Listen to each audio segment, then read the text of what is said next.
Welcome to Violent Vinyl Radio, where we break down the best hair metal albums from the 80s and the 90s. So grab that volume knob, crank it up, and enjoy the show.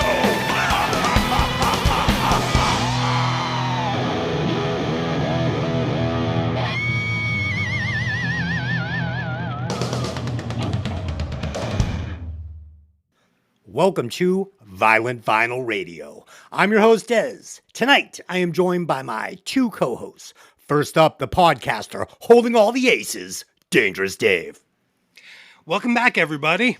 And last but not least, the podcaster who likes the dark side of the beat, Lisa. Welcome to the show, Lisa. Hi, guys. All right, as always, the mission of this show is for us to introduce each other and you, the listeners, to albums and bands which you may never have heard before, while also discussing the classics. And on occasion, we will ruthlessly insult each other's musical taste. So sit back and enjoy the show. I would like to welcome our new listeners in Romania, the country known for their exquisite Romano cheese and crisp lettuce. No, No. Des, no. Carpathian Mountains, Danube River, Dracula's Castle, Des. There you go. There you go. Would like to say blah, blah to all my countrymen. Okay, so scratch the cheese and the lettuce. Tonight, we will be discussing the debut studio album, No Respect by Vane, produced by Paul Northfield, released on July 24th, 1989 on Island Records. The album peaked at the number 154 spot on the Billboard 200, which was very surprising to me. We have reviewed bands that I thought would be on the Billboard that weren't. This is one that I did not think we would find on the Billboard, but we did. It's there. The band's lineup was as follows. Davey Vane on lead vocals, Ashley Mitchell on bass, Danny West on guitar, Dylan D.N. Nova Scott on guitar, and Tom Rickard on drums. That is wrong. That is not wrong. Delana Nova Scott. Delana. Really? I thought his name was... Her name. What? No. name. What are you talking about? The other guitar player of Vane? Oh, did something happen that I'm not aware of? The other guitar player of Vane is now a lady. Oh, so this is interesting. We just did The Matrix, and the Wachowski brothers are now the Wachowski sisters. And Correct, yeah. Yes, and Pat didn't know, so he's like, I thought they were guys. I'm like, they were guys, now they're girls. I was not aware that the guitar player had transitioned, but good for... It's recent. So she made her announcement in 2017. And they didn't make a lot of public appearances from that point. They've done, they did the Monsters of Rock cruise and some other things, but they don't tour very often. So I think a lot of people don't know, but Delana, yes. Well, and Tom Rickard on drums. And forgive me in my notes if I do not refer to her as Delana, because I have done all my notes with the other name. So just know it's just because that's how I wrote it up. Also the inventor of Third Power Amps, I believe, guitar amp company. Yeah, so Delana has an amplifier company. She started in 2010. And not only did she sell amps, but she is an inventor and holds 3 patents for amplifier technology and other things, which is pretty shocking. Basically, to have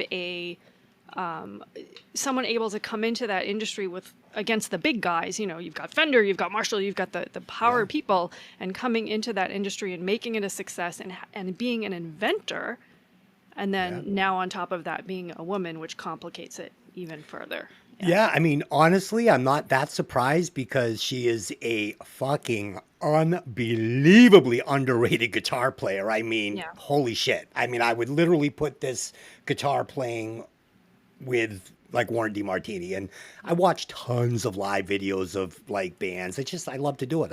I like to see how these different bands stack up live to their albums, and some are great, some aren't. This band is, from a guitar standpoint, very good, and she is like just, oh man, she fucking rips. It's good stuff. Good stuff. I hope everybody looks up her company too, because her amplifiers, they're rated really high. They're a little bit in like the luxury market, I would call it.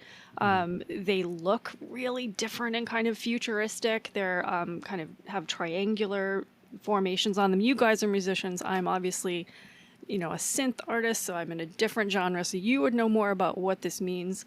But it's pretty cool. Nice. Yeah, I mean, like I said, I'm not surprised. I mean, somebody that knows that much about playing and, the sound was always, really good, which we'll get into. So, I mean, obviously she had a really good ear for like tone and all that. So, yeah, I mean, good for her, man. I'm not surprised at all, though. Seemed like a very intelligent person. Was a stunning man. So I'm sure even more so as a woman. So there you go. Yes, true. Facts. Yes, those are facts. And let's get into some other fan facts, speaking of which. So I will get us started. I have one good one. Vane was an instant headlining club band with a sold-out string of shows that caught the eye of the music press, most notably Kerrang! Magazine, which featured Vane on its cover June 3rd of 1989 before they were even signed. And, man, I go back and I look at some of the older pictures of Vane, and I remembered it being like a little bit more like Sammy Kerr Trick or Treat, like a little bit darker. But like there's a picture of them in a bathtub that's like a really cool, iconic picture of the band. They've got their hair all teased out. Very cool. I think they're a cool looking band. I dug their look. Dave, what do you got for facts? All right. From 1986 to 1987, the band played shows in San Francisco before playing regularly in Los Angeles, where they also opened for Guns N' Roses prior to their big success. After this album was released in 1989, Vane was featured on the covers of both Kerrang! And BAM magazines, like we said. And in a September 4th, 1989 article, the LA Times said regarding their show at the Palace, the group's solid musicianship is bound to stand out next to most of the Poison wannabes. Nice. Yeah. Davey Vane worked with pop superstar Christina Aguilera on her record Stripped as an assistant engineer and Pro Tools engineer. Producer Paul Northfield had previously worked with Rush and Queensryche, among other bands. And finally, Davey Vane's mom and aunt were professional singers originally from Holland. Wow. Known for their sauce that goes over lovely cooked eggs. Okay. And wooden shoes. Oh no. Lisa disagrees. Lisa, do you have any facts on Vane? Yeah, so the most interesting thing I found out, I have a little bit of a personal connection here with this, is that Davey Vane, before Vane, produced Death Angel's first album, Ultraviolence. So Death Angel being a death metal band. So Vane being from San Francisco, it was a different start, I think, than a lot of the LA-based glam bands, right? So they're coming out of a very different world that most of it was, we'll call it thrash metal, heavy metal, whatever the genre is that you want to call it. Death Angel being somewhat friends of mine. The singer, Mark, is very close to my best friend, Janae. We spend a lot of time with them when they come around and tour. Will, the drummer, also very close to me. So I was actually shocked to see that there was a connection there, that they had produced the first album. So yeah, that's first. Another thing was that Dave had said that they opened for Guns N' Roses on a tour in, what year was it, 91, was it? 86, 87. Okay. In 89, they opened for Skid Row, another close connection to my heart. I missed that tour somehow. I did not see them, although I tried to see Skid Row back in the day on every show. I'm heartbroken I didn't get to see that tour. I didn't even know that they toured together, so that was a shocker for me. Another thing was that Paul Northfield, being the producer on this album, if you look at his history, he has some big albums, big high production value albums that he produced. Rush, for example. Some other ones like Suicidal Tendencies and Danger, Hole, Ozzy, a big list with heavy production in them, right? And then when you come into this album, it's very different. It's not overly produced. It's very raw and very, more into the music. So I thought that was a nice balance for him, showing his range and things like that. Totally. And then, of course, after the first album, Vane sort of fell apart, lost a few members, resurrected a band called Road Crew. So Road Crew was from 1983 or so, members of Guns N' Roses. Vane kind of resurrected that, and that fell apart again due to Steven Adler's drug use. But that was an interesting fact, I thought. Yeah, Road Crew's cool. I remember when that whole thing happened. I was very interested in it, being a fan of both bands. And your Death Angel thing, man, what a stark contrast. Isn't that crazy? Right? Yeah, Like- what a very big difference. Yeah, I would never imagine that there was any connection there. I just saw them, I want to say it was less than a year ago, and they have such a heavy, gritty sound. It's so antithesis to the glam scene. So Right. yeah. Even now, Vane doesn't tour as much as some of the other bands from that era. Can we bring up the show? So they are touring now. They do Monsters of Rock regularly. We are going to see them in October here at Lowell in Lowell. Why don't Yeah, you I tell me? actually saw that they were coming, but when I saw the Yeah. price for the tickets, I was like, "Are you kidding me?" For Vane, I'm Well- like, Okay, so it's Taffeta Music in Lowell. The show's on October 18th. It's a big deal. A good friend of mine, my very best friend in the whole world, Janae, is a promoter. She's obviously the promoter of the show. It's very big for us to have Vane coming here. Unfortunately, the tickets are pretty standard for band. My thing is live music. I go to a lot of shows. This is actually a low price compared to some of the shows I've been to lately. "What is the price?" I believe it's around somewhere between 50 and 70. Do you remember? Yeah, I think when I looked at it yesterday, it was $40 for tickets. Yeah. Man, I mean, the last time I saw LA Guns at Foxborough Stadium, I think it was like $12, and I got like a free Coke and a T-shirt. I don't know, maybe not. Was that 91? It was a while ago, right? It was a while ago. Yeah, It was a while ago. most of the shows I've been to lately, $40, $60, $80 is the norm. I've paid upwards of $2,000 for tickets for certain bands. So yeah, All right, well then don't take my word Yeah. for it. I haven't left my room in 2 years. Okay. yeah, that's probably why.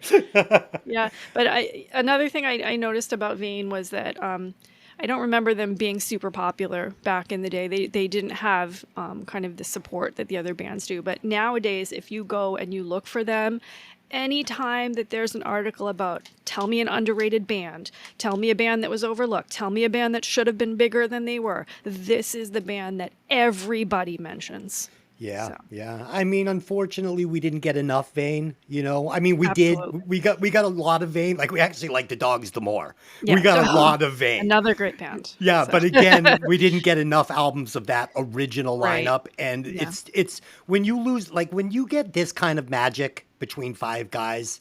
This is that magic. Like one guy leaves and it's completely different. Yeah, I would have it liked is. to have heard this band do like their like not the next album, but the one after that, the one that's always like incredible, But this was too. All right, so that's what we got for facts. Let's share some opening thoughts on this one. And I have said this before. So this band and this album holds a special place in my heart. So I had moved off to San Francisco in 1988 to pursue my dreams of being a rock and roller. And when I was living there, I was working in a rock and roll clothing store on Haight Street called Daljeets. And Vane was the big hot band on the strip at the time. I mean, everyone was talking about them. They were getting ready to do this, this big album. I guess they were probably already recording it. They were coming in, they were shopping. It was cool, man. So yeah, this takes me back to a very iconic time in my life, being 18 years old, living on the other side of the country. Just awesome. So yeah. Dave, have you ever heard the album before preparing for the podcast? Yes, I have. Okay. I actually missed out on them in the 80s. They were definitely not as big as they deserved to be. I told the story on the old version of our podcast when we did Who's Watching You as a bonus track. But I was in a record store probably late 90s, and I saw that song CD single in the racks. And it's got a big cartoon of hands holding binoculars on the cover, and the lenses are made of mirror foil. It was very eye-catching. I saw the glammed up picture of the band on the back, and I thought it was either going to be amazing or horrible. So I took the chance and I loved it. Not too long after that, a friend let me hear the whole album and it was great. I've since gotten my own copy on CD. Nice. This is one of those cult bands. Like it wasn't really big in the day, but it like caught fire later on. You know what I mean? Oh, yeah. Probably bigger in the 2000s than they were in the 80s. Lisa, what is what are your thoughts on this? Did you ever hear it before? So, absolutely. I again, like Dave, I did not hear this in '89 when it came out. I think my first listen was probably sometime around '91. The album was gifted to me by an old friend of all of ours, and it was an instant like love. I think I wore out 4 or 5 versions of the cassette just listening to it over and over and over again. Yep.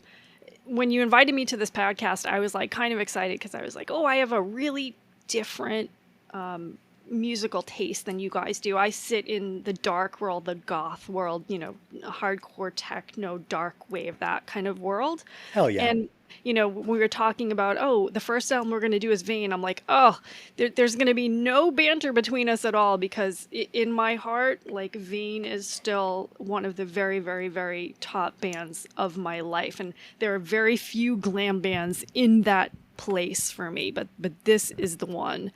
I did work for Sam Goody. Remember Sam Goody Records Sure, back of in the course. day, on and off for about maybe 10 years. Coming. You're outing yourself from my story a couple weeks ago on the old podcast. Oh no! Oh no! Well, this is like her resume, though. She knows a lot about music, guys, and she probably has way more tattoos than you as well. So I have go a ahead. lot of tattoos. Yeah. Keep going. Yeah. So the weird thing was that in the entire 10 years on and off that I worked there, I only saw this album in one of the stores one time, and it was a cassette in the bargain bin, and that made me really kind of angry because this band really deserved more than what they were given. So, yeah. Yeah, I mean, unfortunately, this band came out starting to get a little bit towards the tail end. Like, it was still kind of in the meat and potatoes, but I mean, it was, bands like Sea Hags were coming out. Bands were trying to kind of strip back, step away from, like Dave said, the Poison thing and step a little more towards, like, some more, refined Guns N' Roses type thing. But people were even looking for something a little different, even than Guns N' Roses at this time, where you were seeing some of these Seattle acts coming out where you weren't even trying to be like the cowboy rocker anymore. Like you were trying to be more the combat boot, like, dirty. I don't know. People were going in a different direction. And I think Vane was a victim of that. Yeah, if this album came out in 84, 85, this band is fucking huge. Yeah. If this even came out before Appetite for Destruction, they might have been a lot bigger. They might have had the backing that Guns N' Roses. Yeah, did. and they might not have come out of the gate like with all the makeup and hairspray. They might have come out of the gate more to their roots. Like, because when you would see these guys, like when they come in the store to shop, they were like San Francisco dudes. Like there was like really no makeup, no plastic. Like these guys were just dressed like rockers, and they actually look cooler in real life than they did in their personas as Vane. So something to chew on there. So we're going to try this out.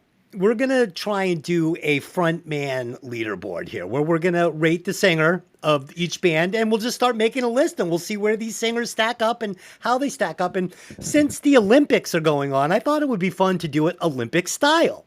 So we're going to go 1 through 100.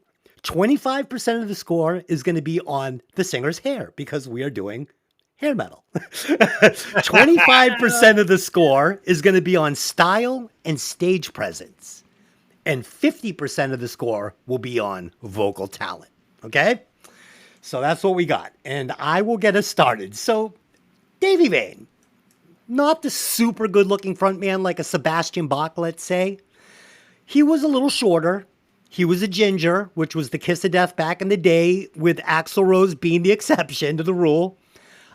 He was always barefoot, causing him to have dirty little feet, which is not a great look. And, I don't like feet. It's just my own thing. I don't like feet. I don't want to look at naked feet, especially like dirty ones. So I feel like that might have not been the best look.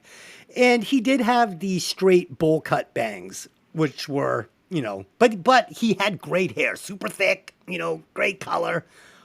His stage moves, a little cheerleader. He kind of did the thing where he would run back and forth and kind of bounce on his toes. So not really my style of frontman when it comes to that, but entertaining and very cool. Now, with all that being said, unbelievably cool Frisco vibe this guy has. Like, so cool. Like, Davey Vane, come on, man. Fucking amazing. Very unique vocal. The guy sings like nobody else. I hear one word, and I know it's Davey Vane. That's what I got. My score is 67.9. 67.9. Total score for Davey Vane. Dave, you don't have to get quite so in depth, but what do you think? Yep. Well, Davey Vane is cool. For looks, he's fine. However, maybe not standing out as much or looking as unique as others, but no major issues. However, he is known for performing on stage in bare feet, so that's definitely points off for the gag factor. 30 out of 50. If he's comfortable, it's great, but I'm not into dude feet. No. Yeah, not many people are. He's he's a great singer, pretty respectable range and unique vocal sound, like you said. So good points there, 36 out of 50. My total score is 66. No, we're right on spot. Oh, yeah. Lisa, Wow. the woman's point of view. I'm very interested to see what you think of Davey Vane. Yeah, so I think I honestly don't agree with you guys all this much, and I'm going to tell you why. So Good. the first thing I did when I found out we were going to rate the singer was I said, hey, are we rating him as he was back in the day or as he's kind of grown through now? Because No, it's going to be at the time of the album's release. Okay. All right. Then here's my opinion. Back in the day, I was a groupie. I was chasing musicians. That was my thing. If a guy had big, huge hair, he was in a band. He had more makeup on than I did. He wore leather pants. Like he had, something cool about him that was, rock and roll, right? I'm looking. Okay, that's just how it was back then. Sure. My tastes have changed greatly, so I'll just put it out there in case Davey's listening. He looks even better now. He's gone a little bit goth. He's gone with a kind of a gothier look, a darker look, a black hair, and it's nice now, right? But even back then, to me, I'm great hair. Sorry, let's go to stage presence. I honestly didn't notice the bare feet as much as you guys did. I'm not really sure why. What? I mean, I know it was his thing, but it didn't bother me really at all. I loved the stage clothes. A lot of times he would be shirtless, which I'm a girl. That was fantastic. So I'm actually giving him an 80. Oh, an 80. Yeah. Well, there you go. Good. I think that's fair. Like I said, Davey was cool, man. He was resisting the ultra glam. Davey was kind of a man's man doing glam, and I liked it. You couldn't do this really with many other genres of rock, right? It was so important back in the day to have the look with the music, and nowadays it's, especially in other genres, it's not really as important, but it was so important then. Oh, now it holds you back. Now Yeah. you're better off not looking great. 'Cause Right. if you look great, people are like, this guy sucks. Yeah. So, okay. Lisa, will you please calculate those scores and tell us? Okay, What Davey gets. for Davey Vane, for the Violent Vinyl Frontman Leaderboard, Davey Vane gets a 71.30, and being the first one that's been examined, he is rank 1. There you go, Davey. You're number one on the list. Good for you. Oh, shit. Okay. Okay. So I think we can get into the track breakdown if you guys would like. Sure. First song is Secrets. So right off the bat, we get the wall of music, right? They did a nice job of separating Jamie and Delana's guitars left and right. I could really make out what each guitar player was playing and doing separately, which is something that we missed on that Velvet Revolver album, where I couldn't really make out what was going on left and right. It was just so thick. So I thought that was really cool. And honestly, I was surprised at how heavy and good Ashley's bass track was. I've never listened to this album to break it down for a podcast. I really like this dude's sound, and I really like the way he played. I wish it was a little louder, but it was really cool. Drummer Tom, He's holding it down. Decent drums. I wish they were a little better. I wish they were a little brighter. I wish they were a little louder. You know, eh. And now for the song arrangement, it's exceptional. This is an exceptionally well arranged song. When the bridge kicks in, the two guitar players go from doing different things left and right to mirroring each other, playing the same thing. And it makes this bridge kick in super heavy. And I fucking love it. The album, the song, it's built around Davey's vocals, and he comes out of the gate hot here. I love the vocals, and I love the lyrics on this tune. Dave, what do you think? Okay, great high energy opening, cool guitar riff. The guitars are separated where you can hear the different parts. Nice backup vocals, not too overpowering. And the guitar leads are nice without sounding like they're trying too hard. The mix does seem a little bit off. I felt like the guitars were overpowering the drums. We get that double time section on the drums at the end with some guitar soloing. We're off to a great start. Yeah. The production was definitely a little wonky on the whole album. Lisa, what'd you think of the first tune? So this was, of course, the first track I ever heard because back in the day, we listened to albums from front to back. We didn't just get a single and that was it. The first thing was the voice, the vocals. Oh my God, like sweet and coy and mischievous and oh my God, there is no other vocalist that other than Davey Vain that can do this voice and do it right. Now, again, I'm not a musician, but I'm going to make some musical comments here. The left, right on the guitars, back in the day, I heard this in my car first. And that was really obvious to me that they were going back and forth. It was very full. It sounded more rich than a lot of the other single guitar bands that were out there, like Poison and things like that.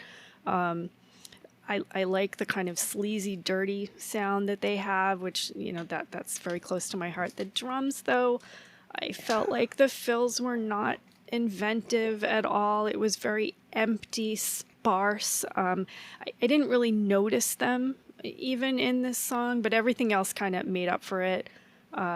Something you guys didn't mention, and I'm a girl, so I'm going to mention it, was the lyrics of this song are absolutely incredible. And back in the day, I think I was maybe 18 years old when I first heard this, I felt this. I looked for myself in this song, and I lived a life where I wore groupie clothes. I had stiletto heels and mini skirts and huge blonde hair. But if you actually stopped and talked to me, I had a secret life where I, was studying and I had a brain and, I read books and it was very different. So it was like a hidden person inside. And I really, felt this song. So. I was also wearing stiletto heels in the miniskirt in Right. 1988. Well, all of us were. Yeah. Dude, so awesome about the drums, what you said. You know what it really reminds me of? And I actually put this in later in the in my notes. This really reminded me of Mick Brown on that Dokken album, man. Like, it was the difference between Rat with Bobby Blotzer and Dokken with Mick Brown. It's like, what a straight, boring drummer will do to an album sucks. Yeah, And a little it's a underplaying. Yeah, it's the problem. Yeah. Okay, track number 2, Beat the Bullet. Great intro. We get some Danny West lead guitar here on this one. And if this was Rat, Danny West would be Robin Crosby. And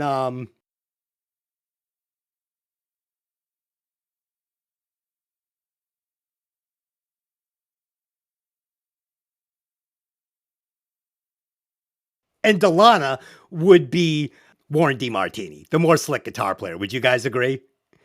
Like, I'm honestly not sure who was playing what, but oh, this is Danny West playing the leads on this one with the wah pedal, 100%. Okay. I mean, I can pick the two out without even thinking on this album. They play so differently and they sound so differently to me. There is a huge drop off in talent between the two guitar players, between Danny and Delana. Danny and Delana. But with that being said, Danny West is no slouch. He's a very, very good guitar player, and he rips some really cool wah solos in this song. He plays more like how I would play. He sounds more like I would sound. But Delana, man, the fingers just move, man. They just fucking move, and it sounds good. Beat the Bullet, definitely one of Vane's best tunes on the album. It was matched up with a super cool video. You know, they shot the video in a small club scene in, Frisco. Some cool shots of, the red light district down there. Just great. Again, I love Davey's vocals, his lyrics on this one. His vocals always feel like they're right on top of the music for me. One of those singers that never feels like he's on the edge of going flat or struggling to hit the notes. He's all over it, man. He's all over it like a bum on a bologna sandwich. Dave, what do you got? Well, yeah, we were bringing a little wah-wah guitar in here. Davey Vane has stated in interviews that they tried to make a more classic-sounding album than some of their contemporary bands were, throwing back to 70s Aerosmith and the like, while avoiding stacks and stacks of vocal layering like some other poppier metal bands at the time. A few nice bass licks here that stand out, great chorus, and nice note choices on the guitar solo. This is the first of 3 singles released from the album. Yeah, that's some good stuff. What do you got? So I understand that this is what even today is considered the single off this album. And anyone you ask about Vane, this is going to be the first song that they mention. Beat the Bullet is like the killer song. When I first listened to this album, this wasn't my pick. I loved it. It was great, but it didn't stand out from some of the other songs to me until I kept listening to it over and over again. And that's when it like grew on me and I felt like more attached to it. Another kind of sleazy glam song. Going back to the lyrics, you've got temptation in your eyes. Come on, I mean, brilliant. I read an interview with Davey from, I think it was 2011, and he was talking about how he wrote the lyrics to some of these songs, and it was kind of just a quick dump of feelings onto the paper, and you can totally feel that there's a story, but it's just fast and it comes quick. And I like the little, there's no technical term for this, guitar players, but the little but before the second verse, like I love that. I love scratching on the strings with the wah pedal. Thank you, the scratching on the strings. And when they drop the guitar and the bass, and there's just like a single drum beat behind Davey's voice, and it goes back to that like little mischievous coy voice again. I love that. You guys have been mentioning the bass on this, and the drums have always kind of sat in the background for me. Bass and drums kind of go together for me. So when I lose the drums, I kind of lose the bass, right? So I'm very focused in these songs on the melody, on the guitar, on the solos and all of that. And I lose kind of the rhythm section on these. Yep. But this is a great song. The video is fantastic. Like, how 80s was that? It was just a live performance, a crowd going crazy, like 80s clothes, groupies, like strip clubs, and hair flinging around and guys without their shirts on. There's nothing better than that. So yeah, this is a victim, though. Unfortunately, Ashley is a victim of this drumming. Just like Jeff Pilson was a victim of Mick Brown's drumming. It's like when the rhythm section gets too stiff, I think they have to bury it in the studio. They just have to, because it starts to make this really loose Frisco album start to sound stiff. And you've got this singer. And Lisa, like you say that, when you were talking about the lyrics, you've got temptation in your eyes. One and one is two. The way he phrases things and times it and sings it make these lyrics so much better. You had been hearing guys like Bret Michaels just singing along with the melody of the song. And Davey Vane does the opposite. He fucking, oh my God, he's doing his own thing, and I'm fucking loving it. Okay, so track number 3 is Who's Watching You. This album starts off hot, but like a lot of albums we've done, we start getting some problems. But track 3, Who's Watching You? This is where Jamie Scott, or Delana, lets us know she is a next level guitar player and the real lead guitar player of Vane. And I can't help but to make a stylistic comparison again between her and Warren DeMartini. The sound is very similar. The licks are very similar. The way she structures her solos are very similar. And this is like a compliment, because I regard Warren DeMartini as one of the best hair metal guitar players ever. As for the song, it's another kick-ass tune, killer lyrics, killer vocals. We also got a very 80s stylistic soundstage video. Say that 3 times fast. Really cool video. I mean, they finally got a little money dumped into their band, and it's fun, right? It's a fun video. I mean, it's very 80s. Like, this is almost like 80s pop, like 82, 83. Really cool. Again, Jamie's solo or Delana's solo, it absolutely rips. I think putting a breakdown in this one right after we got almost the same breakdown in Beat the Bullet, slightly repetitive, but it's fine. I probably could have done without the breakdown in this one, but it's a killer song. Dave, what do you got? This song was another single, opens with some clean guitar and kicks in with the full band nicely. The guitar parts complement each other well, with one playing power chords and the other picking higher notes, give a nice extra rhythm to the song. We got some cool whammy bar dive bombing in between song sections, another good guitar solo, and the breakdown is a nice touch before the last chorus. I love that breakdown in this one. Davey has said in an interview with fullinbloom.com that while recording this album, they played mostly live and would feel the endings. And just like in their live shows, the band would watch him jump up in the air and end the song upon his landing. Nice. Lisa, what do you got on this one? So back in the day, this was the song for me. For me, if I had gotten to pick the single in 1989, this would have been the song that I picked as the first single. I absolutely love it. It just explodes when it starts. And back in the day, I wanted this song to be about me, right? As a groupie. Right. This was what I wanted. I never really like it when guys say woman or baby in their lyrics, but when he says like, watch out, baby, I mean, oh my God, like good. just incredible. However, now in my more mature state, when I look back at the lyrics, this is a little bit creepy. It's about being stalked and someone is watching. Now, I know I've heard you guys in the past talk about how, lyrics have changed for us over the years. So when I was 17 years old and I was listening to 17 and Winger and I was all into it, and it was great. And when I saw them last year perform 17, I went, ugh, like that's just wrong, right? I didn't understand back in the day that this was a creepy lyric song. To me, it was just like, oh, I want a guy to want me that bad. That's so amazing. I feel a little differently about the lyrics now. I love the background vocals. I'm not one that usually notices backup vocals. There's like I almost want to call it a gang backup vocals. I absolutely It is a gang vocal. love that. And you said you didn't really like the breakdown on this song, though. Shake, shake. I love that. It's not that I didn't like it. It's just that I got two back to back and they really were very similar. And, if I wasn't breaking it down for the show, I wouldn't even mention it. It's nitpicking, but Yeah. they didn't need it in both songs right next to each other. So whatever. And I love It's fine. something, I think it's still what Delana does on a lot of the songs, is as the songs like run out towards the end and Davey is kind of twisting the chorus lyrics, like repeating and kind of twisting them, there's this guitar kind of freestyle at the end of this song that is just, it's absolutely perfect. There's a lot, the video for this, like you mentioned, there's a lot of Hairspray, but you know what it reminds me of is on Married with Children. Christina Applegate's character Kelly was in a video. It was a studio video for the Gutter Cats. Gutter And Cats. Blonde girls like walk right, and the blonde girl walking around in the studio while they play. That is totally what it reminded me of. That's so awesome. Have you ever seen the movie The Stoned Age? I think I have. It sounds familiar. It's got Hubs and fucking Joe. Hubs has the long black hair and it's them going out for a night of drinking and Yep. in their blue. Oh man, I fucking love that.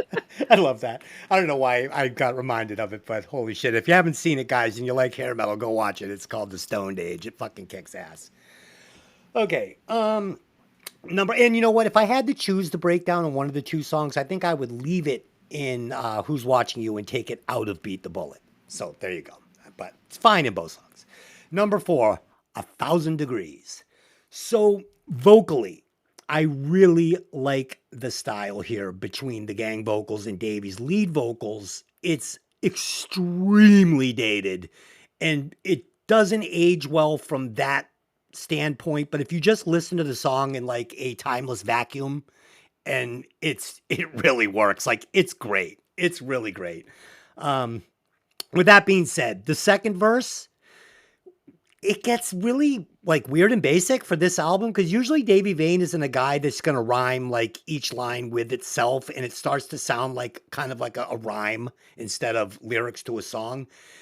And the second verse really isn't well written here. And I really don't like the lines in the satin sheets. I mean, it's just a little, it's a little foo-foo for me. Um, you know what I mean? I'm nitpicking, but it's a little foo-foo. And the end of this song goes on way, way, way too long. But it is a solid tune. Dave, what do you want to say? Go ahead. Yes, this song was released as a promo single in 1990. A great feel from the start on this one. However, I feel like they could have used some kind of intro.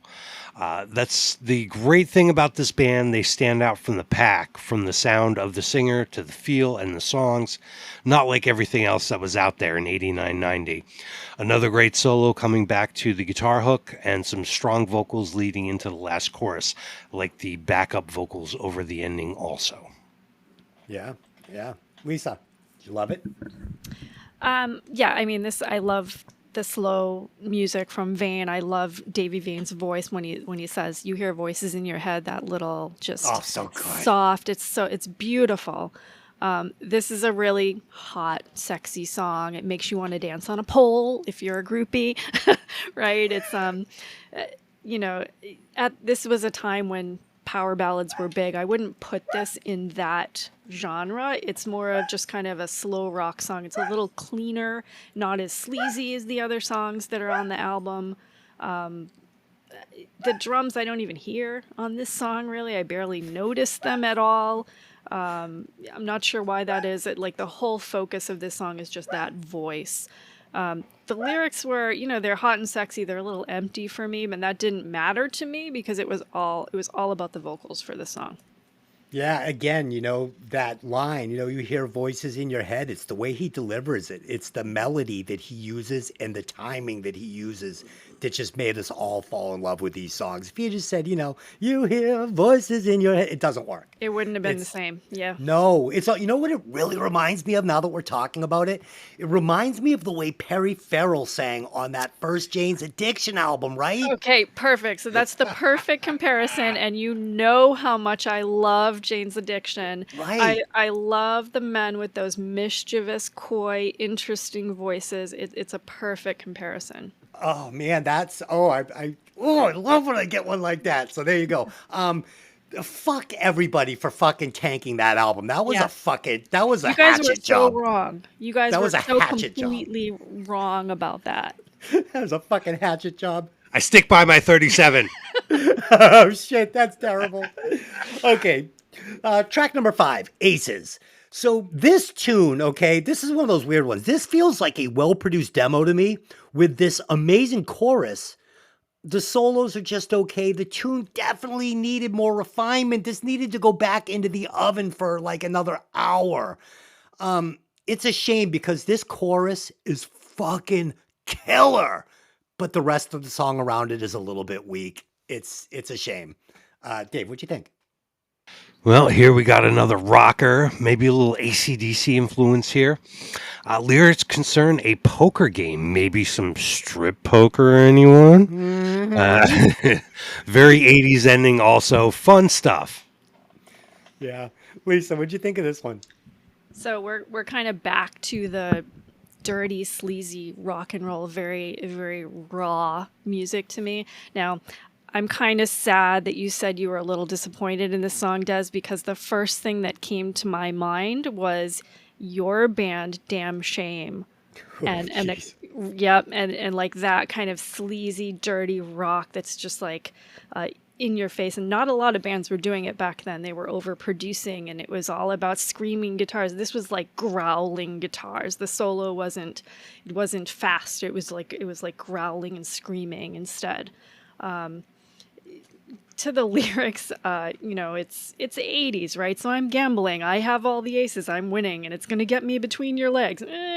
Yeah. Maybe not my favorite lyrics on this album, but it works for the dirty song that it is. So it's got kind of like a campy ending, a campy like rock and roll campy ending to it too. So.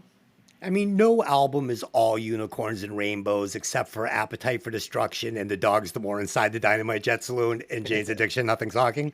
But Jane's Addiction, besides those Nothing's three Talking. albums, besides that, nothing is all rainbows. But you know what? I do like that song, and we just have to talk about everything, that goes along with it. Track number 6, Smoke and Shadows. So I do not care for the production on the drums on this song. It starts off, they have got so much fucking reverb on these already kind of wonky drums. It ruins the song. And the vocals, not Davey's best on the album. This is one of those albums where it's like, unfortunately, the song curriculum, like the message between all these songs, are kind of starting to run into each other a little bit. Boy meets girl, sexy guy. And sometimes I like when we can kind of take a left and a right. We really don't here. The song arrangement literally goes nowhere. It's a bit of a snoozer. Solos beneath the skills of both guitar players. Either one is better than what's presented here. The song really starts meandering towards the end. It goes on so long. There's just nothing to see here. I wish this song wasn't on the album, to be quite honest with you. Dave, what do you think? All right, well, we got a moody feel to the song, big drum fills. Maybe it's my ears adjusting, but it feels like the instruments are getting a little bit more balanced, starting with the last song and continuing here. Definitely much more than at the beginning of the record. The vocal starts off a little whiny. I can see where that might be an issue for some people with his voice, but it clears up pretty fast, so it's not too bad. There's almost a supernatural angle to the lyrics about him visiting his girlfriend in her dreams at night. The EQ seems a little off on the guitars. Tone's a little harsh for me. Double time drums at the end. Also, I'm noticing some of the melody choices are a little uncommon, not necessarily the notes that you would expect, and this definitely helps the songs stand out. Yeah. Lisa, do you think this felt like a completely flushed out song? So not completely. I think the problem mostly that I had with it is that we just heard 1,000 Degrees. We've already had a slow song. I'm looking for energy at this point of the album, and it's not there. And it goes in. And if it was another super ballad, maybe I would have been okay with it, but it wasn't quite there for me.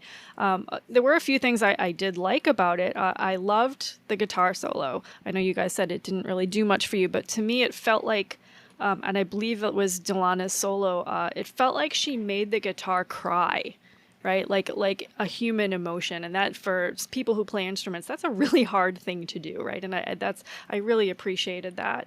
The lyrics, I'm missing someone.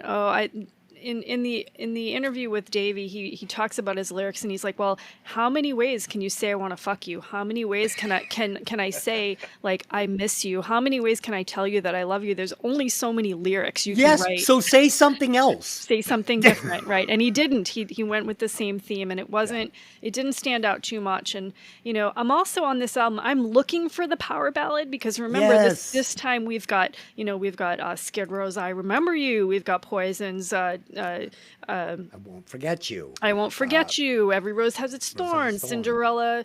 Don't Know What You've Got Till It's Home Gone. Sweet Home. Yeah, you've got Jovi and Whitesnake, and you've got all of these power ballads. I'm looking for that song, and this wasn't it. Lisa, you fucking nailed it. And I was going to say it because that might have been one of the things that held this band back, was that they didn't have their summer power ballad. Yeah. Because that is what got a lot of bands that would have never made their second album. Yeah. They got their second. In fact, Dave, I can't remember what album we were talking about. Oh, it was Motley Crue's Theater of Pain. And I was saying, do they get the money to make Wild Side if they didn't, Girls, Girls, Girls, that album? Do they get the money to make that monster production album if they didn't hit with Home Sweet Home on Theater of Pain? Nope. Motley Crue is not Motley Crue. They don't do Home Sweet Home, that band fades away. So that's how important that ballad can be. So nice job pointing that out. Okay, so that ends side A of this album. And I actually have a funny little story to tell today. So, you guys know that I am completely insane and have no filter, and I live my life like I'm hosting a podcast. I'm fucking retarded, okay? So, we go to the dispensary by our house, this weed store, to get some edibles, right? So, this place is so like uptight. So, you get there, there's this big metal black door, and they've got like a little ring cam. You ring it, and you have to show your ID just to get into the second room. So, we get into the second room, and it's like this little holding area with this big bulletproof glass and like a gas station drawer, and you got to put your ID in, and then they scan it to make sure you're not like a terrorist or something. And while I'm in there, I'm looking down, there's this sign underneath the lady that says no guns or knives allowed in. So I look at her and I go, hey, you want to hold my gun and my knife while I shop?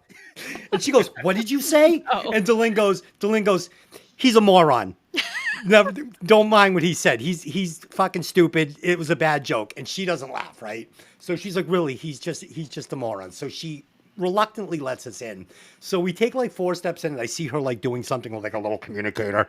And next thing you know, this big dude is like shadowing me. Delin looks, she goes, that fucking guy is following us around now because they think you're a psychopath.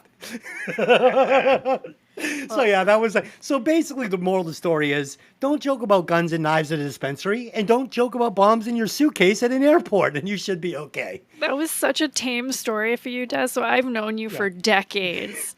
And every time I've ever seen you, you know, Janae and I would look at each other, okay, this is going to be a night full of trouble because Des is here, right? So that's a tame story. Yeah. Oh god. Well, we'll tell the story of the sad cafe one night. Definitely. Okay. Cool. Anybody else got anything they want to add to the events of the weekend? Nope. Okay. Perfect. Okay, so side B opens up with No Respect. This tune is fucking incredible. It can't get any better. This is as good as it gets for this genre of music. We get a killer contrast between this acoustic intro and this fucking banging first voice. This, in my opinion, is the best I have ever heard Davey Vane sing. He pushes his voice in this song past his comfort zone, and it comes out in a good way. It adds this gravitas and this that I just love. These are my favorite lyrics on the album. We get treated to this really cool guitar solo. The drums are extremely stiff on this song, and it bums me out, but it doesn't detract from this song being phenomenal.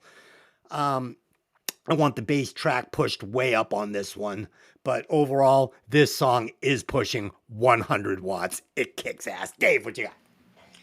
Well, we got a little acoustic guitar and spoken intro. Honestly, I might have skipped this part if I was in charge of producing the album.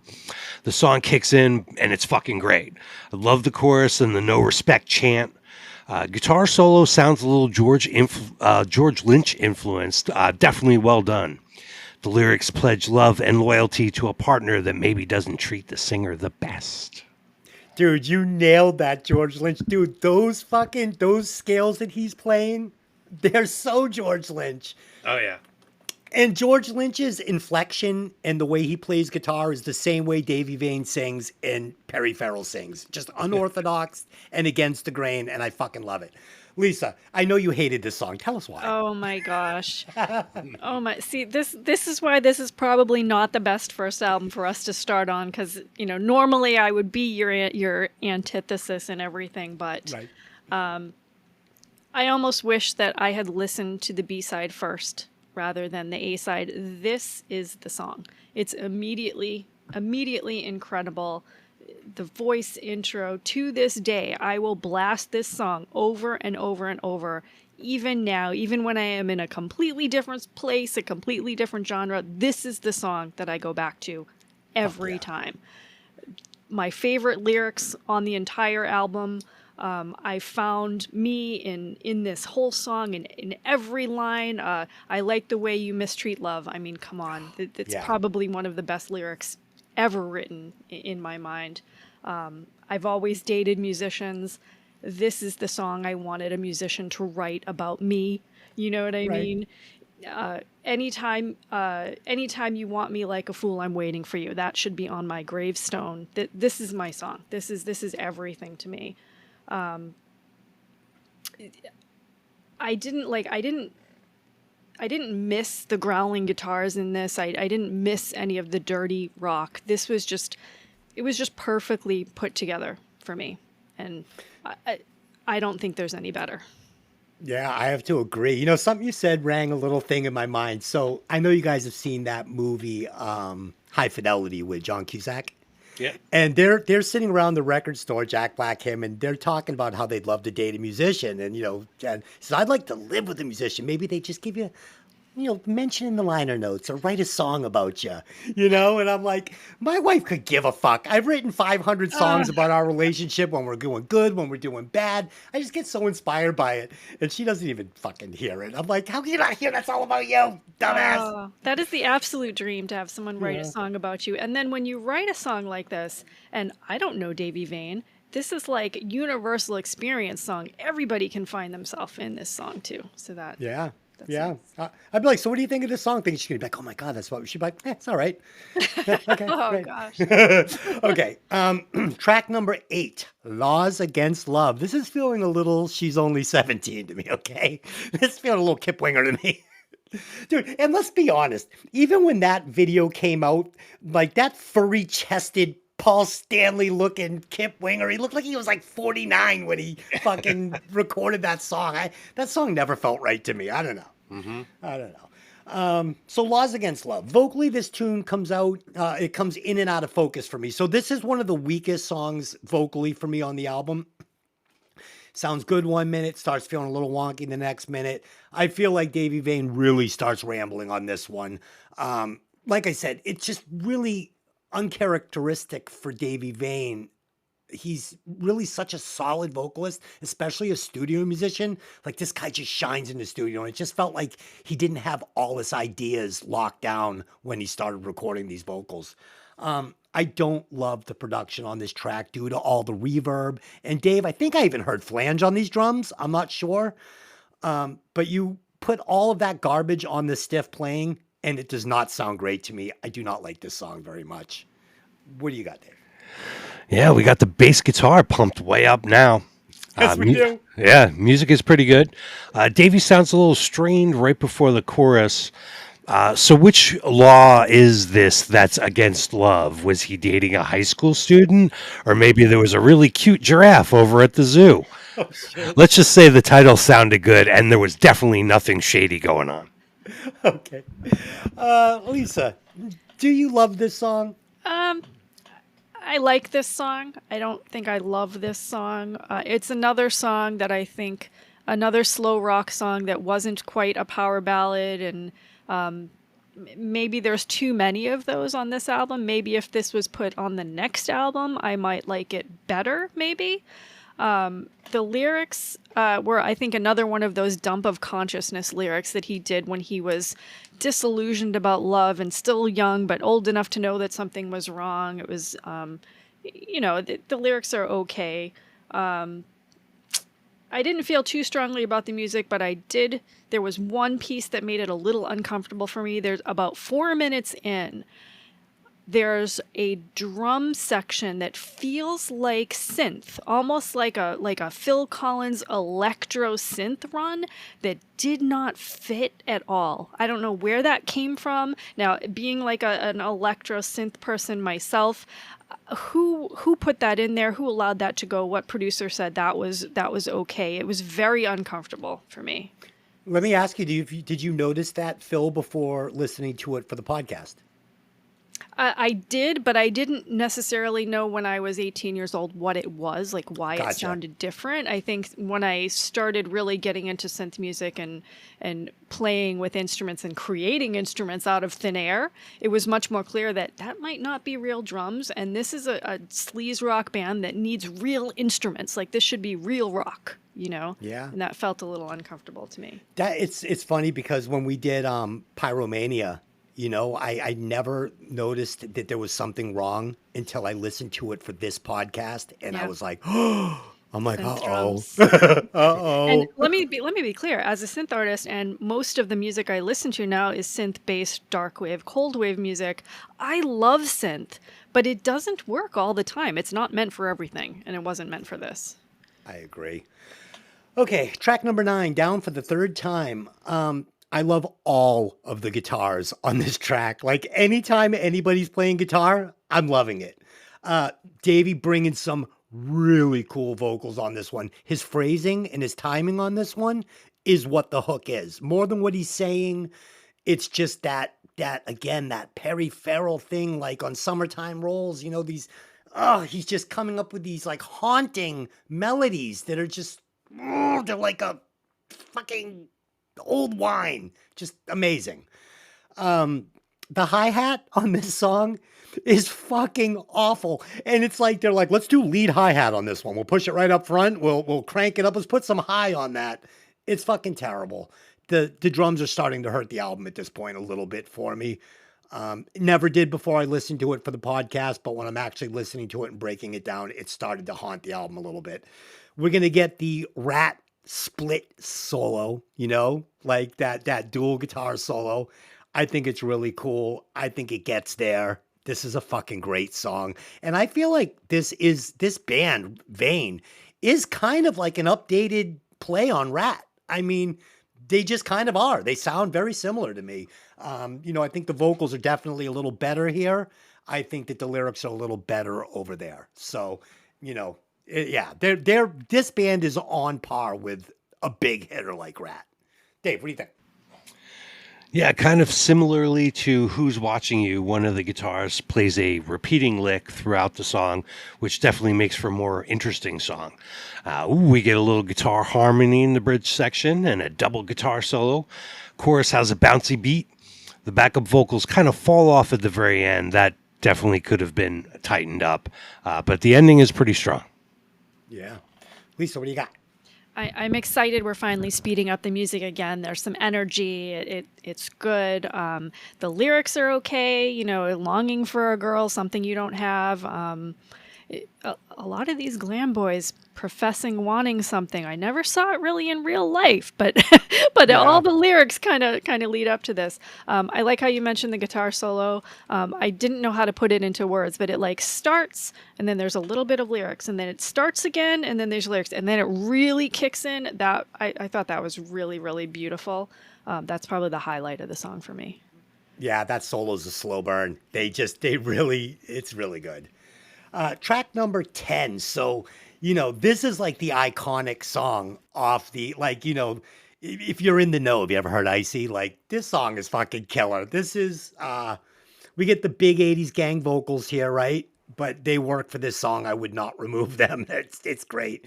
We get the very, very, very Warren D. Martini sounding solo here. Like, it could be Warren D. I don't know.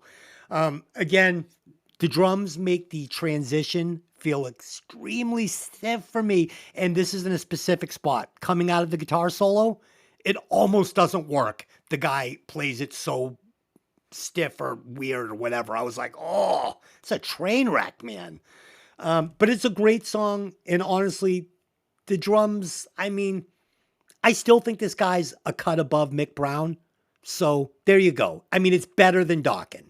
So, and Dokken was pretty good. So, you know, whatever. Drums don't totally suck. The guy's just a little stiff. He wasn't good enough to be in this band, but he was still fine. Better than any drummer I probably played with. That's probably not true. I played with Ben Graves. He was pretty fucking good. But if I am breaking it down, the drums could be better, but the song is fucking kick-ass. I love it. Dave, what do you got? Well, according to Davey, they had a version of this recorded already, but they played a guest song at a friend's show, and the producer had not seen them live before. After this, he rushed them back in the studio to redo the song, playing together live. Sounds like from the lyrics that Icy is a girl who got into some trouble with the law. Lyrics are a little skimpy, though. Whammy bar madness in the guitar solo. I feel like they could have used something a little different at this point of the album instead of more of the same, which is great, but maybe something out of left field would wake up our ears a little bit. You know, there was a singer in Boston that reminded me a little bit of Davy Vane. And Lisa, I don't know if you've ever seen him. Did you ever see Dirty Tricks with Sal DiFilippo? Absolutely. Yep. And He you're was so 100% Davy right. Vane, like before Davy Vane. Like that band was actually really good. I were was really living good. in the Charlestown Music Complex, and they played in the room right next door. And I remember like I would be laying in my little fucking mattress on the floor, listening to their set, being like, "These guys are pretty fucking good, man." I like Dirty Tricks. So shout out to Sal DiFilippo if you're listening to the song. He might be. Okay, Lisa, did you talk about that song? Because I did take an edible. Not yet. Not yet. Okay, then go ahead. Talk I about do. that I song. do love this song. I think this is one of kind of the classic Vane songs. I actually have a friend who, if she had a girl child back in the day, was going to name her Icy after this song. Yep, Nice. true story. What could go wrong? What could go wrong with that? The story about a girl who's obviously had some trouble. We don't know if it's with the law or she's done something bad, but Davy Vane wants to save her, and who doesn't want to be that girl, right? Sure. I like that this song got a little darker. It got a little heavier, a little dirtier compared to some of the other songs. I would have preferred a longer solo on this one. I think it was actually very short, and I kind of wanted more. And at the end, it gets a little bit repetitive. I kind of like, is the song over? No. Is the song over? No. So maybe they could have tightened that up a bit. But I do love this song. It's a classic to me. So It is. This is the cult classic on the album. Okay, track number 11, Without You. This power ballad is fine, but the chorus is repetitive and it does not give me the feels in any way, which is a problem with a power ballad. I gotta get the feels. Gotta get the feels or it's not good. It desperately needs a better bridge to set up the chorus. It doesn't even have a bridge. Like, these guys actually, they're weak. Chink in their armor was their ballads. Chorus needs like a shitload more lyrics in it. It's like half a chorus that they just sing over and over. Solo felt flat and lazy, and the outro solo was just okay. When you've got a guitar player like Delana and you get all of this space to solo out, come on, man, bring it. And it was not brought. Song had potential, but it needed another like 45 minutes in the oven. Dave, what you got? Well, I thought it was a great glam rock ballad. Here's the different thing that I was looking for. A little bit of keyboard part here. I might have swapped the last track and this one in the album order just to get that little fresh sound. Lyrics are good and descriptive. The melodic guitar solo is great. I thought the guitar solo at the end was maybe a little unnecessary, but, hey, it was the 80s. Nice. Lisa, did this ballad do it for you? Did you actually cry? I don't agree with you. And actually, Okay. in my notes, it says, "Get out the tissues." Oh, That is shit. my first note. I really did love this song. I do think this was a great power ballad. I love the vocals. Obviously, it's that same, Davy voice that we're used to by now. It goes through the entire song. I looked again for a guy who could write a song like this, and another one. I'll listen to this now. I don't listen to it over and over and over again the way I do No Respect, but this is definitely high on my playlist. There's 2 guitar solos in this song. The second one is basically plays out the end of the song.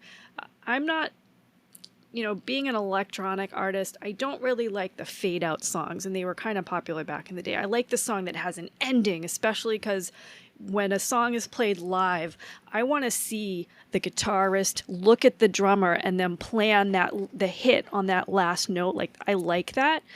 This is one of the exceptions to me. I loved this kind of drawn out. There's actually a 30-second fade on this song. And this song is by far the longest song on the album by a couple of minutes over the average, right? But I did love that beautiful long guitar solo as it fades out. I actually really love this song. I'm surprised you didn't. I might have to listen again. I don't know. Maybe I was being too critical. I'm not sure, but it definitely didn't give me the fucking every rose has its thorn. See, I get the kinda- feels when I hear this. Do you? Definitely. Oh yeah. Okay. Okay. So the final track on the album is called Ready. And it was funny because I actually listened to this song and then I wrote up my thoughts. And then I went and I didn't really care for it. I was like, end song. And then I was like, no, wait a second. Let me listen to this one more time. I may be missing something. So Good song. The bridge, best part of the song for me. I love this bridge. It is what I call a power bridge. It could be a chorus. We get a little guitar showdown here, right? And this is where we really hear the difference in style and sound between Delana and Danny, right? I mean, Delana, more slick, super slick, greasy guitar player, got all the fucking big licks.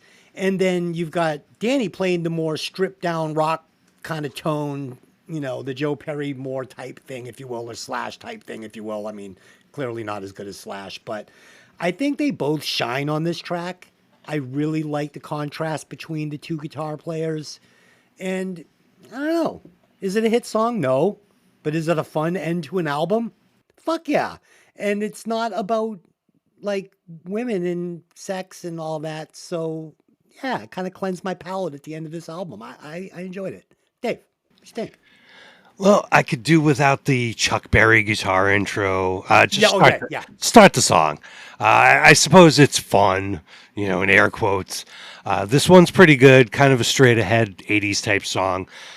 Davey sounds like he's kind of falling off the beat half the time, but I suppose that's some of the charm of this album. It sounds like they're just barely holding it together. Something might go off the rails at any moment. There's danger, That's one of the good things about these guys.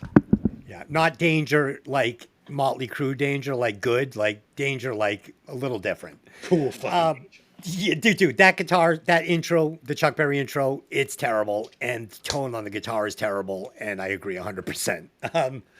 Lisa, what did you think of this for the final track on the album? I really love this song.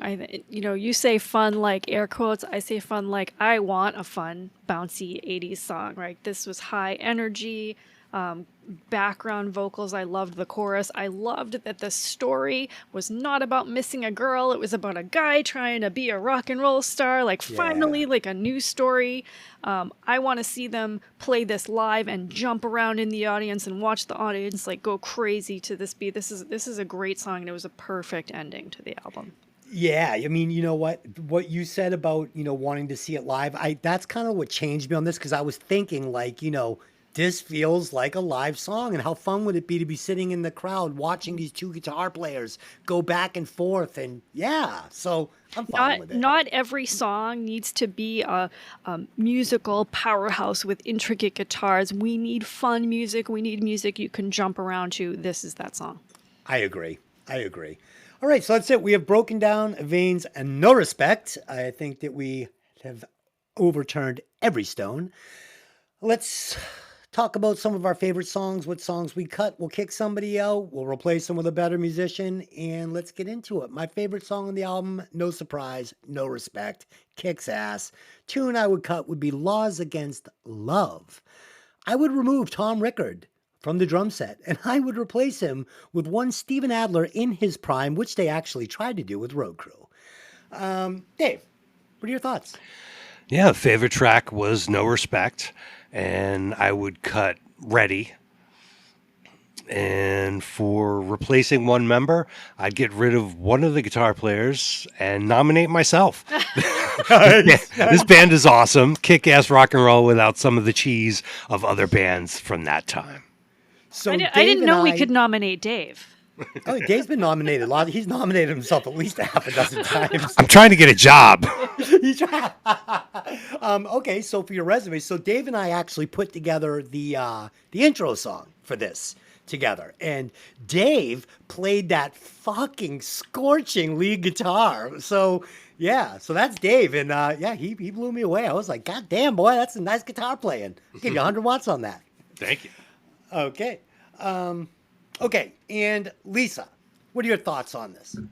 Obviously, my favorite song is No Respect. That's going to be one of my favorites of all time. Even when I'm sitting around listening to Hey Lung or Skinny Puppy or Boy Harsher or any of the new stuff, Apoc Tigma Berserk, it doesn't matter. This is still a song that's going to be on my playlist. I absolutely love it. It's in my top 10 of all time.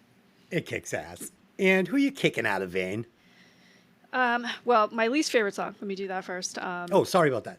The one that I would take off the album is actually Laws Against Love. And the reason is because when I got to that point on the album, I I was bored and I was like, I need something different. It wasn't necessarily that song. Maybe that song goes somewhere else, but there needed to be something different at that point. Yeah. It's like I like chicken fingers, but I like a poo-poo platter more. I want to try something else. Okay. Yeah. So kick somebody out of Vane. I like putting her on the spot. I'm like, kick someone out of Vane. Yeah, Rickard. Obviously, I was really unimpressed with the drums. Half the time, I didn't even notice them. I felt like the fills were canned almost, if that makes sense. I'm Yes. putting in Tommy Lee. My second choice was Steve Adler, but because of how it went badly with Road Crew, I said I need to pick somebody else. It's Tommy Lee. Nice. I mean, Tommy Lee works everywhere, right? You can't go wrong with Tommy Lee. Okay, let's do some final thoughts. We will score the album, and here I go. So this album holds a place in my heart, but honestly, in my opinion, is probably about half to three quarters a great album. So this one for me is pushing 71.9 watts. It is way above average, but not exceptional. Dave, what do you got? Right. Okay, so first, let me put in another plug on this side of the show for these guys. Vane is going to be playing live in concert here in Massachusetts. The show is October 18th, 2024 at Taffeta Music Hall, 110 Western Ave in Lowell, Massachusetts. Go to taffetamusic.com. That's TAFFETA music.com for tickets and more information.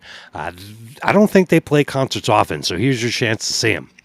So I love the band, the album, and the songs. They are something a little different from the Warrant / Firehouse type of bands that were out at the time. Also, way cooler. They really did deserve more success. However, they are in the lineup of those extra cool underground glam rock bands where if you meet somebody who also likes this band, you can be pretty sure they have good taste in music. My score is 89. So I've watched lots of versions of this band over the years with Davey. I think this is probably the closest to the original lineup that they are traveling with now. Is that right? I'm not sure who's in the band right now. Well, I know that they Delana's got. definitely in it for sure. Yeah, I know Ashley was back in it for Yeah. sure. So I think this is pretty close to the original lineup, if not the original lineup. For a while, they didn't have, it was just Davey with a bunch of different guys, but they've definitely gotten back to the original recipe. So Yeah, I that's think one of the guitar players is a newer guy. good. Okay. Cool. Still good though. Still Yeah. good. Davey Vane's awesome. Check it out. Lisa. So this album, it has a special place in my heart, just like it does for you. It's one of the few glam metal bands that has survived all of the changes in music that I've gone through. I don't keep too many of glam music in my playlist, but this is one of the ones that I'm never going to let go of. And like Dave said, if somebody knows who Vane is, I mean, they have great taste in music. I believe they should have gotten a lot more press and promotion back in the day than they did. And my final score is 91. Ooh. All right. Lisa, will you calculate those scores and tell us how many watts this album is pushing? Sure. For the Violent Vinyl Album Chart wattage score, they are pushing 83.97. I think that is very fair. And Dave, where does that landed on the Violent Vinyl chart? It's number one, baby. Oh shit, I feel like a virgin all over again. Holy shit. Woo! Okay. So I think we're going to try to do this twice a month. So we will be back in 2 weeks and we're going to try to stay as consistent as possible. So we're dropping this thing roughly at the same time every 2 weeks. So you guys will be, knowing when to look for it. And I can't wait to disagree with you in the future about something. Yeah, well, we had a couple of disagreements. So I'm going to do this a little differently now. Instead of me coming at you, because it's my pick, because I don't know which one you guys pick, Vane, so I just decided I would go next. So instead of me coming with just one album and saying this is what we're going to do, I have picked 5 albums, and we will decide which one we're going to do. My first choice was Anthrax, Spreading the Disease. A fucking great album. I went back and listened to it. Number 2, Metallica, Kill 'Em All. Number 3, Wasp, The Last Command. Or, I only had 4 actually, but I had written 5 because I think I wrote this on Inedible. Number 4 would be Faster Pussycat's original album. So these are pretty good picks. They're all different. What are you guys thinking? What are you feeling here? Dave, what are you feeling? I'd go Faster Pussycat. Okay, yeah, Lisa, what are you feeling? 100% Faster Pussycat. Okay, and I asked my one of wife. the very few glam bands that I love. Yes. Oh my god, dude. This Faster Pussycat album is better than this Vane album. This Faster Pussycat album kicks so much ass, I can't even tell you. I saw this tour at the Paradise in Boston and got to meet these guys afterwards. Like, dude, these videos give me wood. Okay, that's all I can say. This band was the coolest band ever. I met them recently when they played in Jewel in Manchester with, I believe it was Little Caesar. I can't remember who the other band was. Danny from the Throbs was there. Yep. So of course we're in the back because I'm groupie and all of that. Playing and- bass with Sure. them. Yeah, we got to meet everyone. The lead singer of Faster Pussycat was a little standoffish with us. I was disappointed. I really wanted to meet him and talk to him, but he was not interested in talking to us at all. But everyone mean- else was fabulous. He's been beating the fucking street for quite a while now, He looks tired. He looks like he's tired of the whole thing. I'll tell you He's what, he put collecting on a check. fantastic show. That voice was right on. He didn't lose any of his talent over the years for sure. Yeah, I mean, tame me down. Fucking come on, this guy, I love him. Okay, okay. So if for anybody that's hasn't heard, Dave has jumped over to our sister podcast. Hey, did you ever see that movie? He came on and did Star Wars. It was fucking great. He brought all the knowledge he brings to the music podcast over to the movie podcast. So I was really psyched about that. And he will be back in about 3 weeks where we will be doing The Goonies with him. But we will be back next week on Hey, Did You Ever See That Movie with Legally Blonde. And we'll be doing that with Tony and his lovely wife, Katie. And as you know, we'll be doing Faster Pussycat for our next show here. So that's it. Until next time, take those albums out of the sleeve and let the music breathe. See you next time.